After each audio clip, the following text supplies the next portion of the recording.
কাতারে একটি মুসলিম ছেলে ট্যাক্সি ড্রাইভার ছিল। যখনই আমাকে কোথাও যেতে হতো আমি সেই ছেলেটিকেই ফোন করতাম। এক রাতে আমি বাড়ি যাওয়ার জন্য ট্যাক্সি খুঁজে পেলাম না, তাই আমি ওই মুসলিম ছেলেটিকে ডাকলাম এবং সে তখনই চলে আসল। পথে ভীষণ বৃষ্টি শুরু হল, আর আমি তাই মুসলিম ছেলেটিকে বাড়িতে ডাকলাম। আমি ঘরের দরজা বন্ধ করতেই সে আমার সাথে এমন কাজ করল যে যা শুনে আপনি ক্ষেপে যাবেন। কারণ যদি একজন অচেনা পুরুষ এবং একজন অচেনা নারী একা থাকে, তবে তাদের মধ্যে তৃতীয় জন বলতে থাকে শুধুমাত্র শয়তান। এবং এটা একেবারে সত্য। একজন অচেনা পুরুষের সাথে আমার জীবনে যখন এমন মুহূর্ত এলো, তখন সবকিছু শেষ হয়ে গেল। আমার দুনিয়াকে দেখার দৃষ্টিভঙ্গি বদলে গেল এবং তারপরে আমার পুরো জীবনও বদলে গেল। এত বৃষ্টি হচ্ছিল যে সামনের রাস্তাটাও দেখা যাচ্ছিল না। আমি ট্যাক্সি ড্রাইভারকে বললাম যেভাবেই হোক আমাকে বাড়িতে পৌঁছে দিতে। আমরা যেখানে ছিলাম সেখান থেকে আমার বাড়ি অনেক দূরে ছিল এবং খারাপ আবহাওয়ার জন্য আমি খুব চিন্তিত ছিলাম। ট্যাক্সি ড্রাইভার সম্ভবত খুব ভালো মানুষ ছিল। বলল, চিন্তা করবেন না ম্যাডাম, আপনাকে বাড়ি নিয়ে যাওয়ার দায়িত্ব আমার। সে সামনের আয়না দিয়ে আমার দিকে তাকালো এবং আমাদের চোখ মিলিত হওয়ার সাথে সাথে সে তার চোখ অন্যদিকে সরিয়ে নিয়েছিল। মনে মনে প্রার্থনা করছিলাম রাতের এই সময়ে যেন ভালোভাবে আমি বাড়ি পৌঁছাতে পারি। আমি আমার অফিসের বাইরে গত 3 ঘন্টা ধরে দাঁড়িয়েছিলাম, কিন্তু কোনো ট্যাক্সি ড্রাইভার আমাকে বাড়ি নিয়ে যাওয়ার রাস্তায় যেতে প্রস্তুত ছিল না। কারণ প্রবল বৃষ্টি হচ্ছিল এবং আবহাওয়ার কোনো নিশ্চয়তা ছিল না। অনেক রাত হয়ে যাওয়ায় আমি পুরোপুরি চিন্তিত ছিলাম। বাধ্য হয়ে আমি আমার মোবাইল থেকে ট্যাক্সি ড্রাইভারের নম্বর ডায়াল করলাম, যে একজন মুসলিম ছেলে ছিল। যখনই আমাকে কোথাও যেতে হতো আমি তাকে ফোন করে আমার বাড়িতে ডেকে নিতাম এবং আমি যেখানে যেতে চাইতাম সেখানে সে আমায় অনেকটাই সস্তায় পৌঁছে দিত। এবার বাড়ি যাওয়ার জন্য আমার কাছে আর কোনো রাস্তা ছিল না। তখন অসুবিধায় পড়ে আমি তাকে ফোন করলাম। আমি ভাবতে পারিনি যে সেই আবহাওয়ার মধ্যেও আমার একটা ফোনে সে চলে আসবে। সে বলল, আপনি 10 মিনিট অপেক্ষা করুন, আমি আমার বাড়িতে আছি, আপনার কাছে যাওয়ার জন্য বের হচ্ছি। আমি সত্যিই অবাক হয়েছিলাম। যে ব্যক্তি এমন খারাপ আবহাওয়ায় বাড়িতে শান্তিতে আছে, সে কেন আমার জন্য নিজের শান্তি ছেড়ে আসছে? এমন ঠান্ডা বৃষ্টিতেও দাঁড়ানো আমার জন্য কষ্টকর হয়ে উঠছিল, কিন্তু বাধ্য ছিলাম। আমাকে 10 মিনিট অপেক্ষা করতে হয়েছিল। প্রায় 15 মিনিট পর সে এসেছিল। তাকে দেখে আমার প্রাণে প্রাণ এলো। ট্যাক্সিতে বসার সাথে সাথেই আমি তাকে ধন্যবাদ জানালাম যে সে আমার একটি ফোনেই চলে এসেছিল। সে বলতে লাগল আমাকে সাহায্য করতে পেরে সে খুশি হবে। চোখ বন্ধ করে আমি কিছুক্ষণ ট্যাক্সিতে বসে রইলাম। তারপর যখন চোখ খুললাম আমি তার দিকে তাকিয়ে রইলাম। প্রবল বৃষ্টিতে অনেক কষ্টে ট্যাক্সি চালাচ্ছিল তিনি। জানি না কেন সে আমার একটা ফোন করাতেই চলে এসেছিল, অথচ আমাদের মধ্যে ভাড়ার কোনো কথাও হয়নি তখনও পর্যন্ত। এই প্রশ্নটা আমার মনে আটকে রইল। আমি এই প্রশ্নের উত্তরের সন্ধানে তার মুখের দিকে তাকিয়ে রইলাম। এর আগেও বহুবার এই ট্যাক্সি ড্রাইভারকে আমি বাড়ি ডেকেছি। ঘুরে বেড়ানোর খুব শখ ছিল আমার। যখনই কোথাও যেতে হতো এই ড্রাইভারকে আমি ফোন করে দিতাম। সে একজন চমৎকার মানুষ ছিল, আমার বলা ঠিকানায় সে আমাকে নিশ্চিন্তে নিয়ে যেত। ওর এই অভ্যাসটা আমার ভালো লেগেছিল, তাই ওকে ডাকাটাই আমি ঠিক ভেবেছিলাম। কিন্তু আজ যে অবস্থায় সে আমার কাছে এসেছিল তা আমার জন্য আশ্চর্যের বিষয়। 40 মিনিটের মধ্যে 20 মিনিট ভ্রমণ করার পর সে অবশেষে আমাকে আমার অ্যাপার্টমেন্টে নিয়ে গেল। বৃষ্টি খুব বেশি হচ্ছিল, আর তাই কিছুই দেখা যাচ্ছিল না। বরং ঝড়ো হাওয়ায় গাছ-গাছালি ভীষণভাবে দুলছিল। সে আমাকে ছেড়ে ফিরে যেতে চাইল, কিন্তু আমি তাকে থামালাম। সে গাড়ি স্টার্ট করার চেষ্টা করছিল। চমকে গিয়ে আমার দিকে সে তাকাল, কারণ আমি আগেই তার ভাড়া মিটিয়ে দিয়েছিলাম।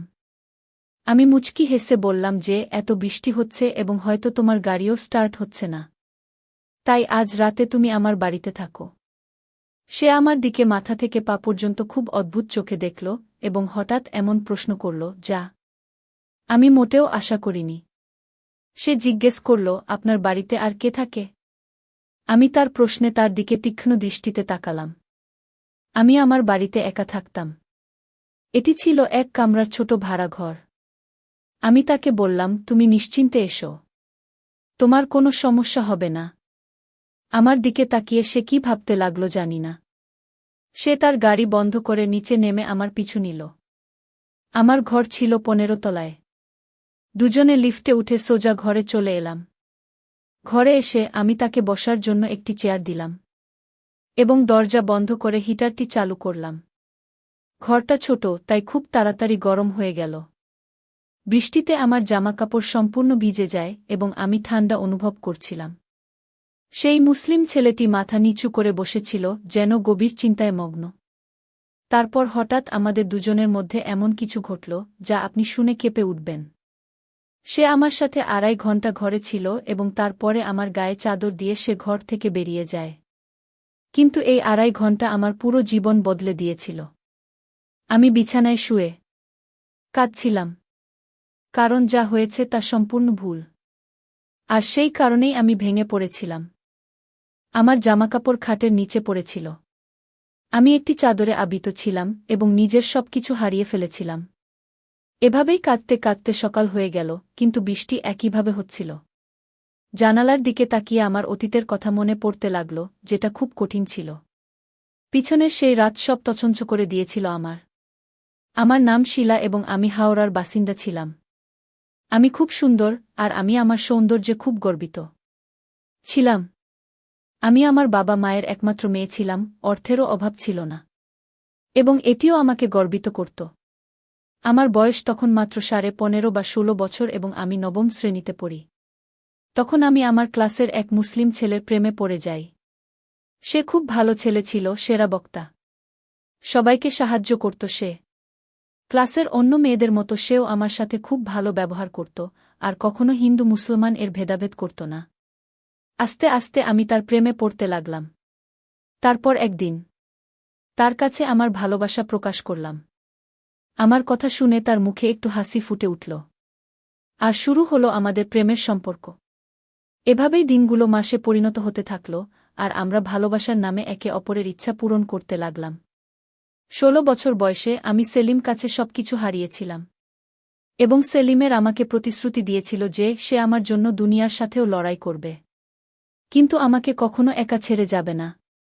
ওর ভালোবাসার ওই হাত ধরে আমি 2 থেকে 3 বছর ঘুরেছি, স্কুল থেকে কলেজে পৌঁছেছি।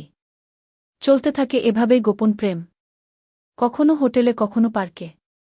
এভাবেই আমরা একে অপরের সাথে দেখা করতে লাগলাম। আমি যখন 17 বছরের কাছাকাছি পৌঁছেছি, তখন আমার বিয়ের সম্বন্ধ আসতে শুরু করে। আমার বাবা ঠিক করলেন যে তিনি আমাকে তার বোনের ছেলের সাথে বিয়ে দেবেন। এই খবরটা আমার কাছে এক সর্বনাশের মতো ছিল, কারণ আমার জীবনে সেলিম ছাড়া আর কোনো পুরুষের জায়গা ছিল না। পরের দিনই আমি সেলিমকে কলেজের বাইরে ডেকে একটা হোটেলে নিয়ে যাই। যথারীতি সেলিম ঘর বুক করে রেখেছিল। তার টাকার কোনো অভাব ছিল না। সে একজন ধনী পিতার সন্তান ছিল। আমি তাকে বলেছিলাম যে আমার বাবা চান যে আমি বিপুলকে বিয়ে করি, এবং এখন সময় এসেছে সে আমাদের ভালোবাসার জন্য কিছু পদক্ষেপ নিক এবং তার পরিবারের সদস্যদের আমার বাড়িতে পাঠাক। যথারীতি সেলিম আমাকে জড়িয়ে ধরে এবং আমার কথা উপেক্ষা করে তার তৃষ্ণা মেটাতে শুরু করে। সেলিমের এই আচরণ আমাকে অবাক করে। আমি বিপুলের সম্পর্ক নিয়ে চিন্তিত ছিলাম, কিন্তু এতে সেলিমকে আমি একটুও প্রভাবিত হতে দেখিনি। আমি রাগ করে সেলিমকে আমার থেকে দূরে ঠেলে দিয়ে বললাম সে যেন আমার বাড়িতে সম্বন্ধ পাঠায়। এভাবে লুকিয়ে হোটেলে আর কতদিন দেখা করতে থাকব? সেলিমের মুখে একটা অদ্ভুত হাসি ফুটে উঠল, আর সে বলতে লাগল, বিয়ের কি দরকার? এত বছর আমরা একসাথে আছি, তাহলে মাঝে বিয়ে এলো কোথা থেকে? সেলিমের কথা শুনে আমি চমকে উঠলাম। তার চোখে আমাদের সম্পর্ক ছিল শুধু হোটেল পর্যন্ত, আর আমাকে তার বিয়ে করার কোনো প্রয়োজন ছিল না। সে খুব আরাম করে বলছিল, তুমি বিয়ের পরও এভাবেই আমার সাথে দেখা করতে আসতে থেকো। আমরা এভাবেই আমাদের ভালোবাসা উপভোগ করতে থাকব। আমি সেলিমের মুখে জোরে একটা থাপড় মারলাম। আমি তার কাছ থেকে এটা আশা করিনি। আমি তার জন্য সবকিছু ত্যাগ করেছি, কারণ আমি তাকে বিয়ে করার আশা করছিলাম।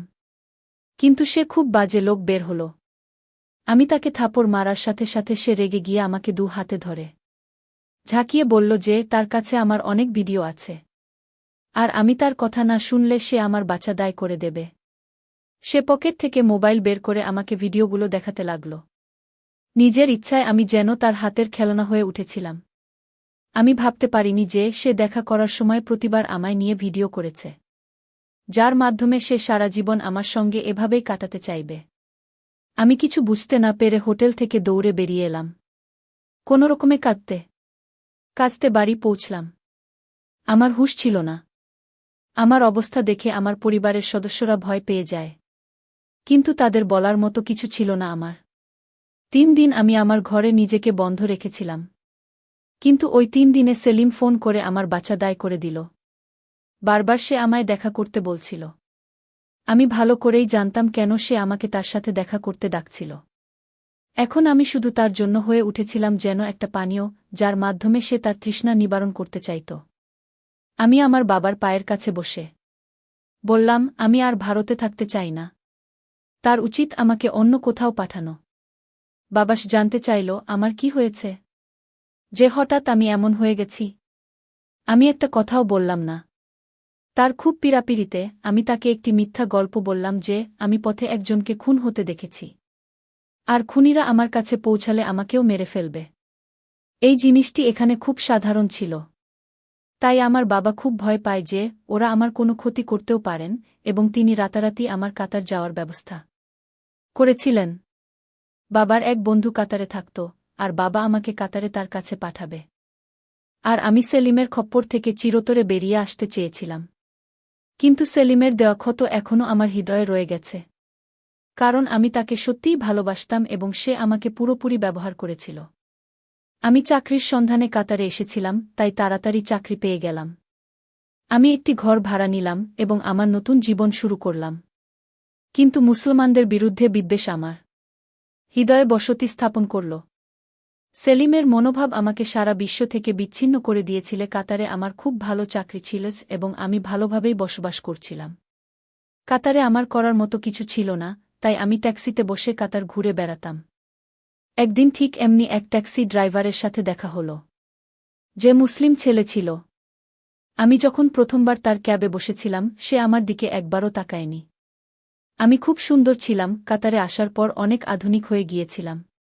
যার চোখ আমার দিকে পড়ত সে একবার ঘুরে আমার দিকে অবশ্যই তাকাত। কিন্তু এই ট্যাক্সি ড্রাইভারই প্রথম ব্যক্তি যে আমার দিকে ফিরেও তাকায়নি, বরং সে রাস্তার দিকেই চোখ রাখল। আমার সব কথার জবাবে তিনি হ্যাঁ বলতেন এবং আমার কাছ থেকে ভাড়াও নিলেন খুবই কম।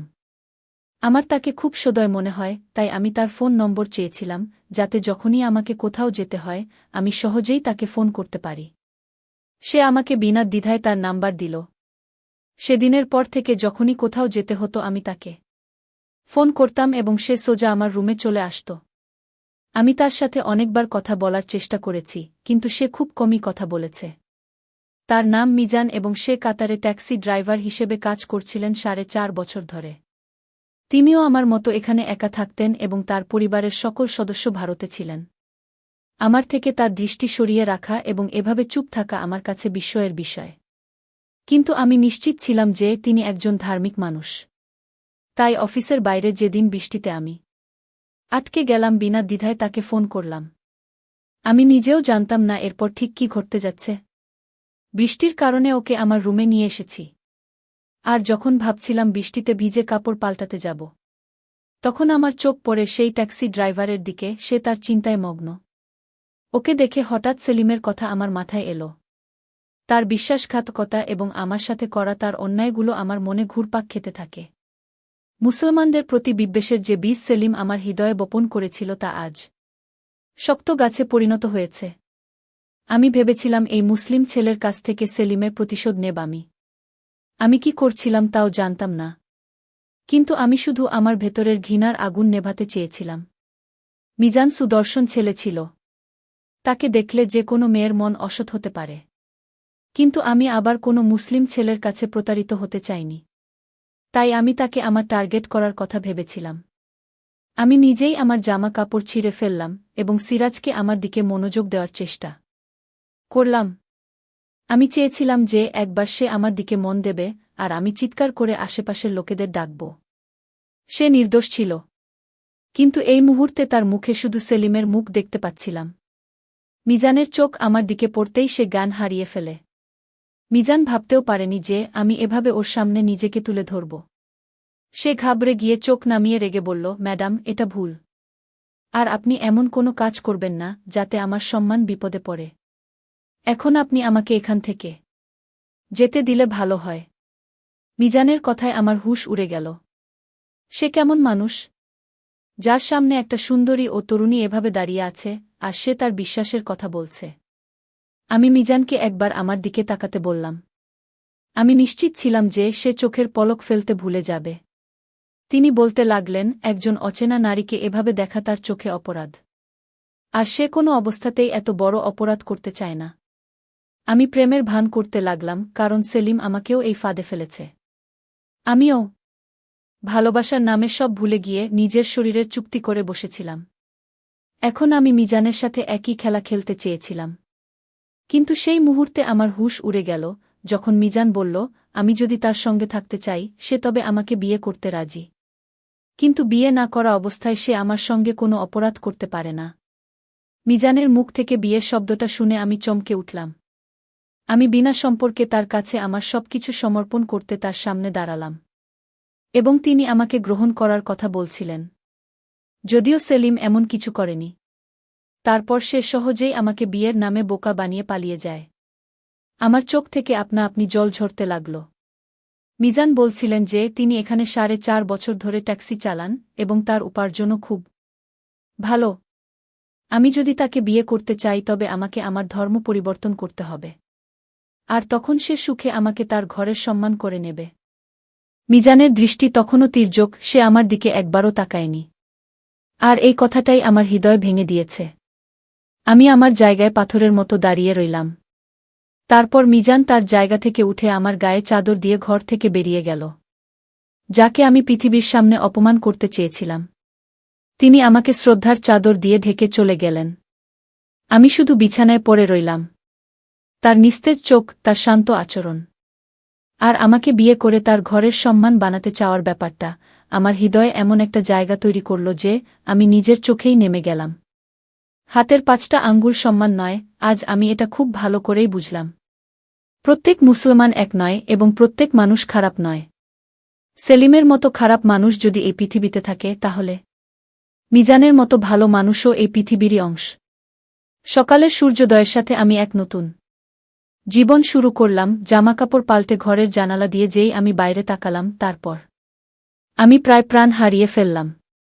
কারণ মিজানের গাড়িটা বাইরে প্রচণ্ড বৃষ্টিতে পার্ক করা ছিল, আর তার মানে সে সারা রাত গাড়ির ভেতরেই ছিল। আমি সাথে সাথে মিজানের গাড়ির কাছে ছুটে যাই। তিনি চোখ বন্ধ করে গাড়িতে বসেছিলেন। আমি আয়নার কাছে যেতেই সে তৎক্ষণাৎ গাড়ির পেছনের দরজা খুলে দিল আর বরাবরের মতো চোখ নিচু করে জিজ্ঞেস করতে লাগল, ম্যাডাম, আপনি কোথায় যেতে চান? আজ আমি তার সাথে চোখে চোখ মেলানোর যোগ্য ছিলাম না। তাই আমিও চোখ নামিয়ে জবাব দিলাম, আমাকে কোনো মসজিদে নিয়ে যান, যেখানে আমি কলমা পড়ে ইসলাম গ্রহণ করতে পারি। আমার কথা শুনে মিজানের মুখের রং বদলে গেল। হয়তো সে আমাকে বিশ্বাস করেনি।